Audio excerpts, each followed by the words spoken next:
Uhuru. Uhuru means freedom. I am Penny Hess, chair of the African People's Solidarity Committee.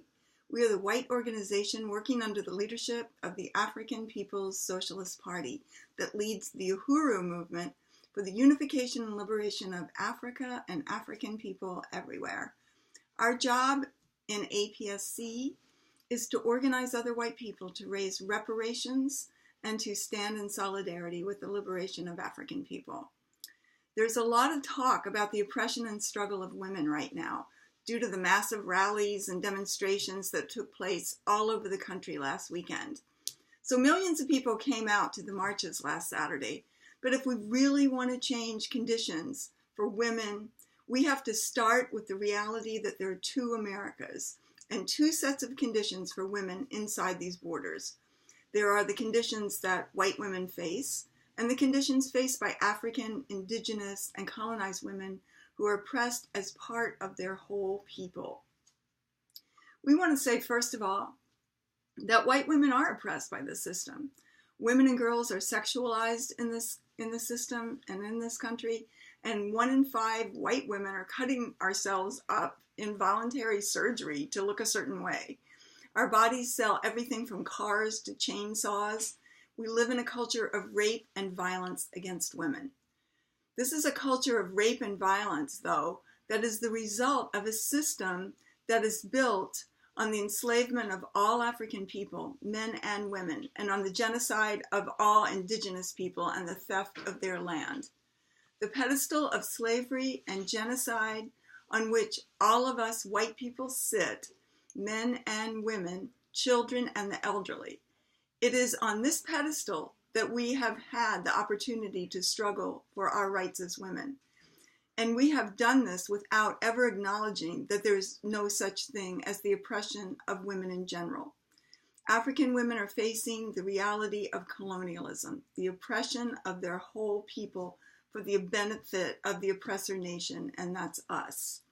1 in every 16 African women will go to prison in her lifetime in this country that has the biggest prison population in the world, 2.3 million people behind bars, 75% of whom are African and Mexican. African and indigenous girls are locked up 4 times more often than white girls.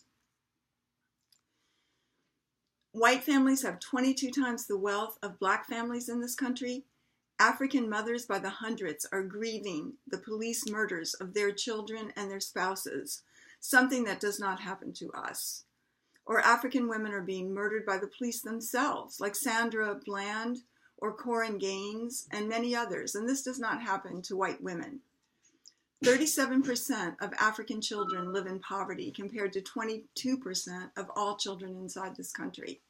African women come out of the brutal history of their whole people, of the violence of the slave system and the hideous sexual violence and rape that was part of that. African women were victims of lynchings and terrorism and the violence and the slaughter that white people carried out. Something that as African woman activist Ida B. Wells campaigned about in the 1920s, something that we as white women were on the front lines of. White women, yes, oppressed by this system, charged black men with rape, knowing that they would be lynched by white men, and we egged those men on to do the most despicable acts for which white women never paid a price, or any white person. No white person ever went to prison for the terror that's called lynching against African people. And all of the gains that we as white women and white suffragists and white feminists won over the years have been without ever acknowledging the oppression that African women face as part of a colonized nation of African people.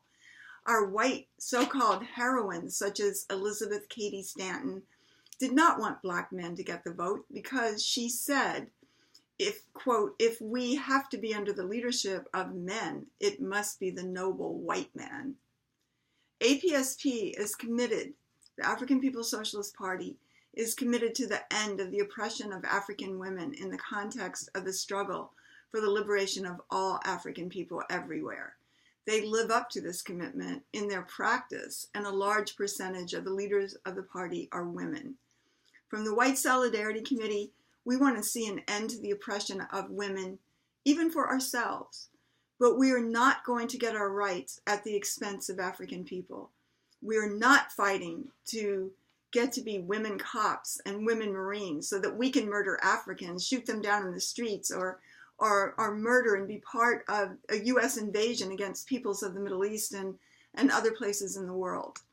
We're not fighting to gain equality with white men in a system in which our liberation means that we would have a greater ability to share with them the domination of African people and others around the world, or to share in the stolen loot and resources gained from oppressed peoples, stolen from oppressed peoples.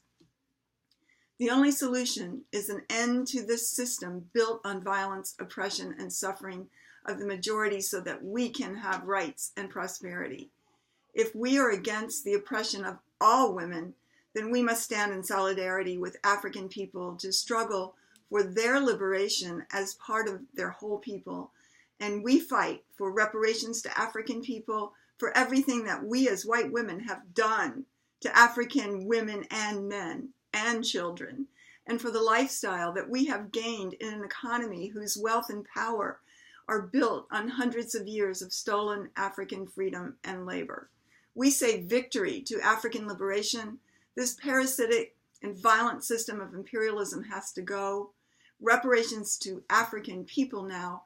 Join Uhuru Solidarity Committee, Uhuru.